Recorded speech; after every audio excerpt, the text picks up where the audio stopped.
Assalamualaikum warahmatullahi wabarakatuh. Kembali lagi di channel Faizatul Khairiyah. Gimana kabar kalian? Semoga tambah sehat dan ibadahnya tambah istiqomah ya. Kemarin kita sudah belajar banyak hal, dari mulai pengertian bersuci, macam-macam air, benda-benda bersuci selain air, dan yang kali ini kita akan belajar tentang hikmah dalam penggunaan alat-alat bersuci. Kira-kira hikmahnya apa ya? Coba ada yang udah tahu? Kalau udah silahkan di komen ya. Kalau belum, yuk mari kita belajar.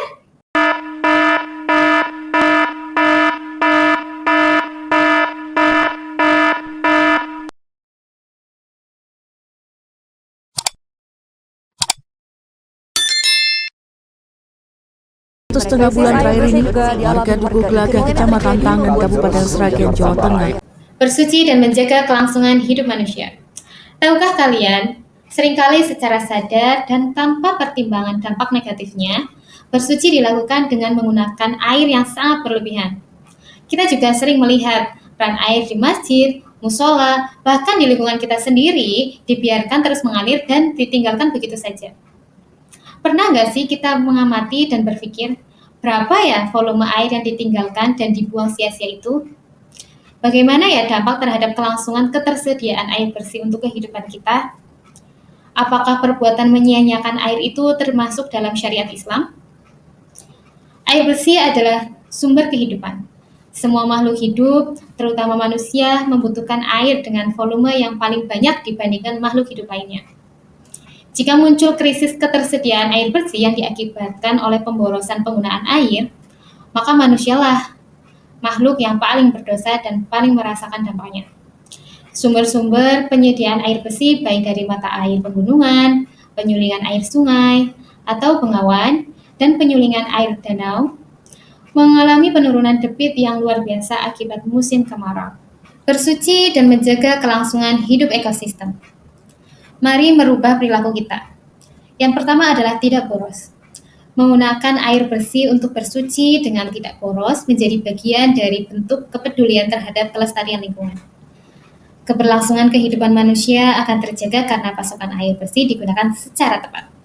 Lalu yang selanjutnya adalah mencegah penyakit. Apabila di tengah kondisi keterbatasan sumber-sumber air bersih karena surut dan mengeringnya mata air, sungai, waduk penampungan di berbagai lingkungan Indonesia, bagaimana penyakit yang diakibatkan oleh kekurangan air bersih dapat dicegah sejak dini?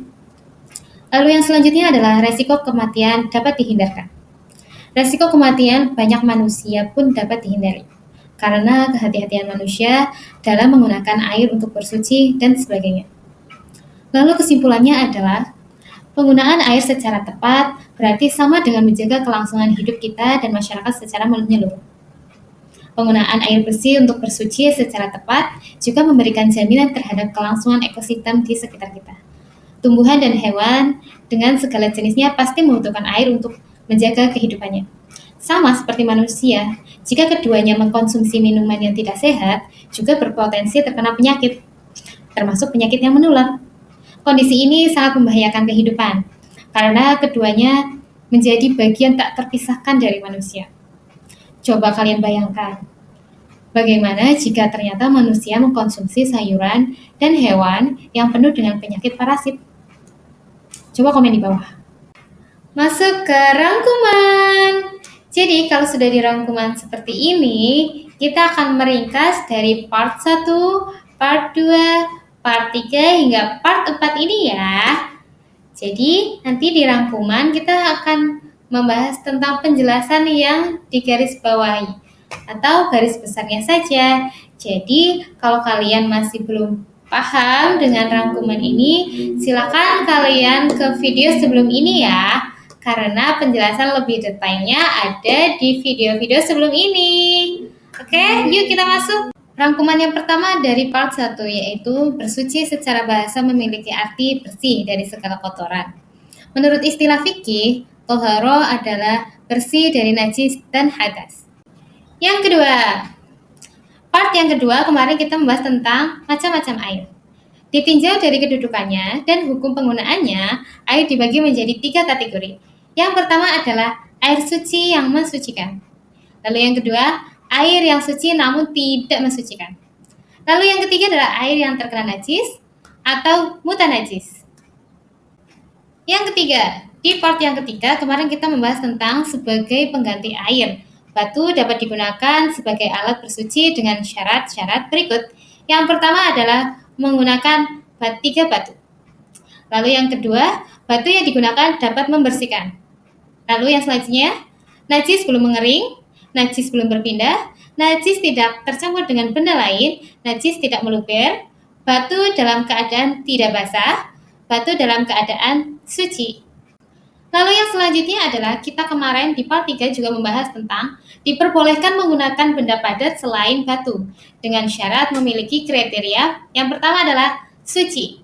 Lalu yang kedua, padat dan kering. Yang ketiga, mampu menyerap, menghilangkan, dan membersihkan. Yang keempat, bukan benda yang dihormati dan sangat dibutuhkan. Kalau misalnya penjelasan ini masih belum mudeng atau belum paham, silakan kalian tonton video sebelum ini ya. Itu sangat mendetail. Kalau misalnya belum mudeng juga, silakan komen di bawah ya. Ujian kompetensi. Silakan nanti pilih salah satu jawaban yang paling benar. Nanti kalian tulis di buku atau kalian tandai. Nanti kita akan tahu jawabannya bersama-sama ketika sudah menjawab ya. Jadi satu pertanyaan, satu jawaban. Nanti akan didetiki agar kalian bisa terpacu dan bisa lebih terarah. Yuk kita mulai.